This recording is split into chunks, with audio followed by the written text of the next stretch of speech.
Spallone. Glad to be alongside Chicago Sky first-round pick, Gabby Williams. Gabby, how are you doing today?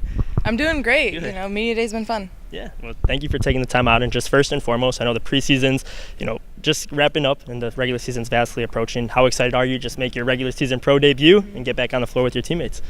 I know. I can't wait. Just having our team kind of all together finally, because people are still overseas and everything. Right. So I'm excited for everyone to get here and to kind of build some chemistry. And what are a few of the biggest adjustments you've had to make transitioning from the collegiate game to the professional game thus far? Mm-hmm. Definitely the physicality of the game, and girls here are much more athletic than at the college level. So just trying to adjust and work on some counter moves, because I can't just do just drive by everybody anymore. So definitely got to be a lot more smarter. And do you believe that your time at UConn under Coach Ariema prepared you a little bit differently for the next level as opposed to maybe some of the other prospects coming into the league?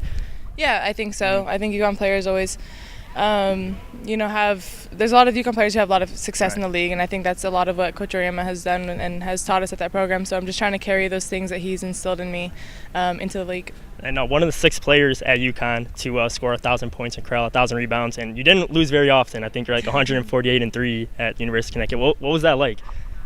Yeah, I mean, the 3 hurt a lot still. Yeah. But such an honor to be in the books like that and remembered like that. And I'm hoping I can just bring some of that here. Yeah, and Stephanie Dolson, former teammate of yours, how she made this transition for you a little bit smoother? Yeah. Well, we actually didn't play together. Oh, okay. I had just missed her. Okay. Yeah, but she actually hosted me on my first visit to UConn, which is kind of funny.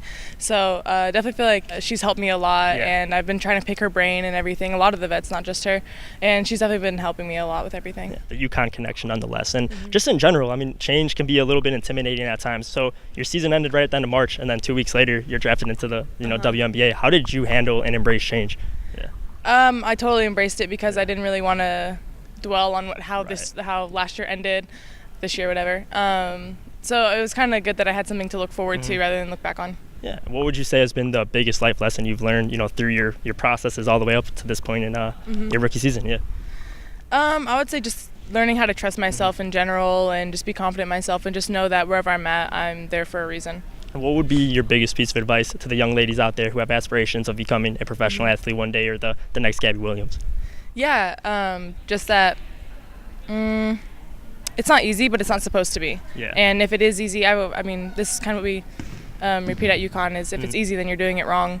So push yourself and make things more difficult for you, because that's what's going to get you to the next level. Perfect. And just my final question for you. I know you're like a terrific magician, but what's one? Yeah. All right. Well, we'll give her the praise for that. But what's one thing aside from basketball about Gabby Williams that you could share with us, a special hobby or interest, aside from the game?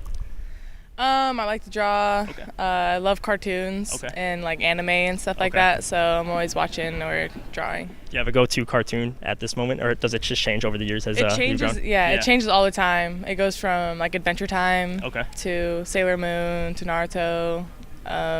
It goes all over the place. And what about the music scene? So now you're in Chicago. We have tons of terrific artists. But what's your go-to artist? Go-to artist? Doesn't have to be from Chicago, but go-to artist right now. I'm just looking forward to Georgia Smith's new album. Okay. So I can't wait for that to drop. Nice. It's coming soon. That'll be hey, she plugged it up right there for you. So Gabby Williams, Derek Spallone, we appreciate your time. Best of luck this season. Thank you. Yeah. Thanks.